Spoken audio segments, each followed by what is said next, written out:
မိကြအောင်လူသားတွေဟာကမ္ဘာကိုစကြဝဠာကြီးရဲ့ပခုလို့ထင်မြင်ကြပြပါတယ်။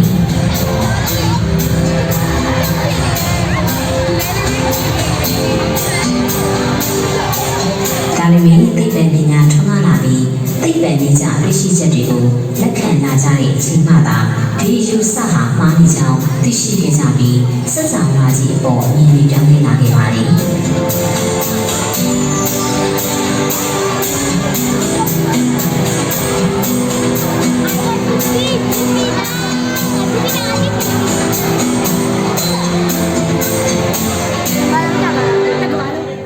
အဲ့ဒီအချိန်ကစပြီးသိပ္ပံပညာဟာကျမတို့ကိုစကြဝဠာအကြောင်းများစွာသင်ကြားပေးခဲ့ပါတယ်။ဥပမာအနေနဲ့ဆိုရင်တော့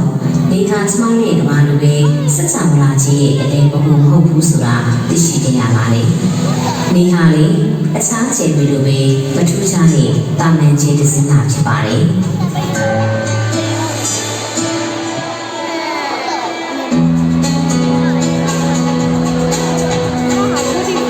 ဒါပေမဲ့ဒီအကြောင်းအရာတွေကိုမသိခင်ကလေးကလူသားတွေဟာ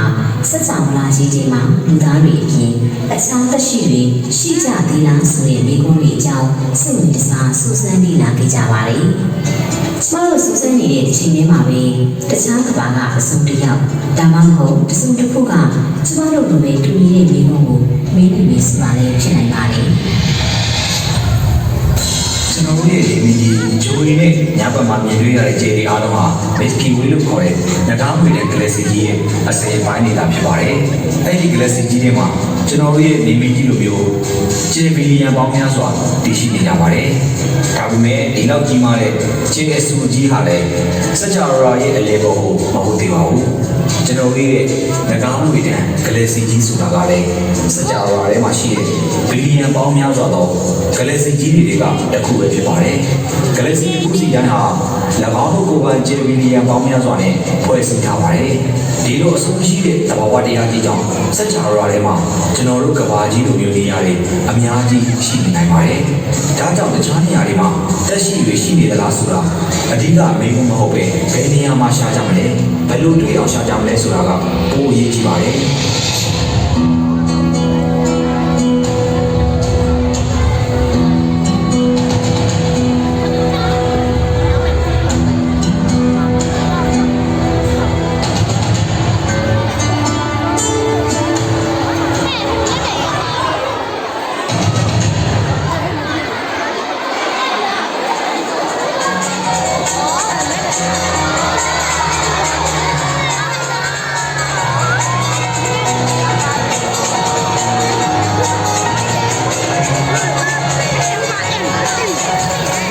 ပြင်ပမှာတရှိတွေရှိနေနိုင်နေဆိုတဲ့အတွေ့တွေ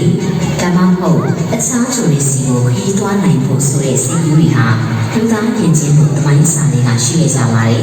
။ဒီလိုရှေးဦးသိပ္ပံစိတ်ကူးယဉ်မှုတွေကိုကမ္ဘာတဝန်းမှာယဉ်ကျေးမှုဆိုင်ရာတမိုင်းထောက်ထားတွေမှာတွေ့ရှိနိုင်ပါတယ်။ဥပမာအနေနဲ့ဆိုရင်တော့1800စုကပေါ်ပေါက်လာခဲ့တဲ့လူစီယန်ဆိုတဲ့ဖြစ်ရမှန်စာအုပ်ထဲမှာ